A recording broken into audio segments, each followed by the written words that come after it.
এজন অন্ধ মানুহে সদায় টৰ্চ লাইট লৈ এটা লাখুটি লৈ সদায় ৰাস্তাবিলাকত ঘূৰি ফুৰা দেখোঁ।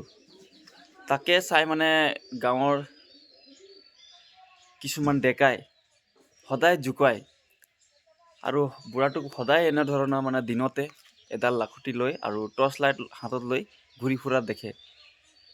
এদিন কি হ'ল, এই ল'ৰাবিলাকে এই জোকোৱা ল'ৰা কেইজনে এদিন বুঢ়াটোক সুধিলে যে দেউতা, আপুনি বুঢ়া হ'লে আৰু আপুনি নেদেখা এটা অন্ধ মানুহ, আপোনাৰ চকু জোৰা দেখি নাপায়, তথাপি আপুনি টৰ্চডাল লৈ আপুনি কেলে ঘূৰি ফুৰে?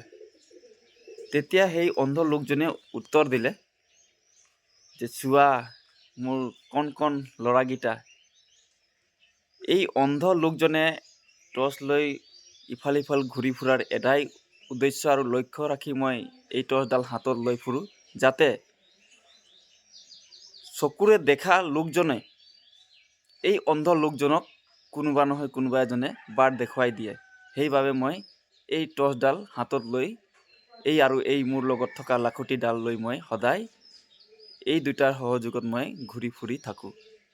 এই ভিডিঅ'টো মই কিহৰ কাৰণে বনাইছোঁ আপোনালোকে চাওক। এটা মই কাহিনীৰ উদাহৰণস্বৰূপে দিছিলোঁ আৰু এই ভিডিঅ'টো আপোনালোকে শেষলৈকে চালে আপোনালোকে গম পাব।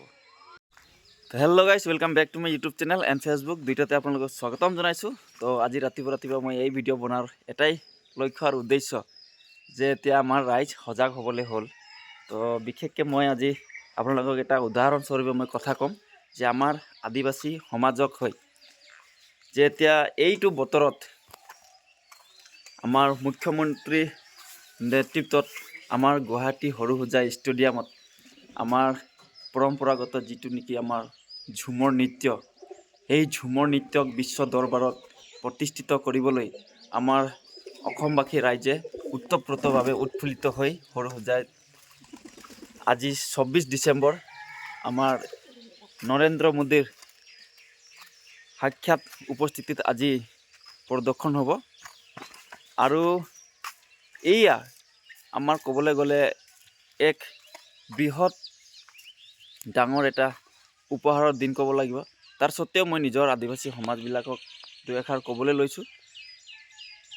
এটা ভিডিঅ' বা নিউজ পৰ্টেল চেনেলত আমি দেখিবলৈ পাইছিলোঁ যে এজন ব্যক্তি আছে আমাৰ দৰেই আদিবাসী সমাজৰ হয়, তেখেতৰ দুজনী ছোৱালী, ডাঙৰ ছোৱালী হৈ গ'ল হাই ছেকেণ্ডেৰী, এইবাৰ মেট্ৰিক ফাইনেল পৰীক্ষা দিব, আৰু তাৰ সৰু ছোৱালী হৈ গ'ল এইবাৰ মেট্ৰিকৰ পৰীক্ষা আছিলে।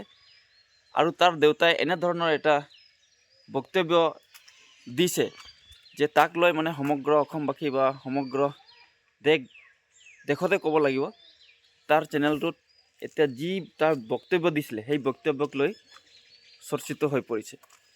তো চাওক, আমাৰ যিবিলাক শিক্ষিত লোক আছে, সেই শিক্ষিত লোকবিলাকো আজি নিজৰ ল'ৰা ছোৱালীক কোনটো পথত লৈ গৈ আছে তাক লৈ এতিয়া প্ৰশ্ন উঠিছে।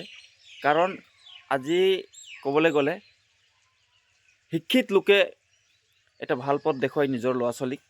আজি আমি দেখিবলৈ পাইছোঁ এই শিক্ষিত লোকজনে নিজৰ ছোৱালীক তেওঁ কৈছে যে মোৰ ছোৱালী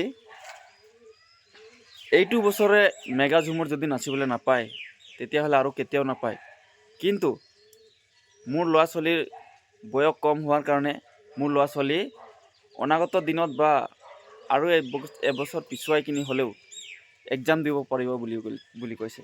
কিন্তু তাত আপুনি চিন্তা কৰক, তেওঁ এক বছৰ পিছুৱাই যাব, আৰু এক বছৰ পিছুৱাই যোৱা শিক্ষাগত লাভ কৰাত কিমান কষ্টৰে পঢ়া শুনা কৰিব লাগে আৰু কিমান যে চিন্তা চৰ্চা লৈ কিতাপ পাতিবিলাক পঢ়িব লাগে, তাক আজি তাৰ দেউতাই কোনটো পথত নিজৰ ছোৱালীক লৈ গৈ আছে তাক লৈ এটা বিনম্ৰভাৱে মই সকলোকে আহ্বান জনাওঁ যাতে তেনেধৰণৰ অভিভাৱক যাতে আৰু আমাৰ সমাজৰ পৰা নোলায়।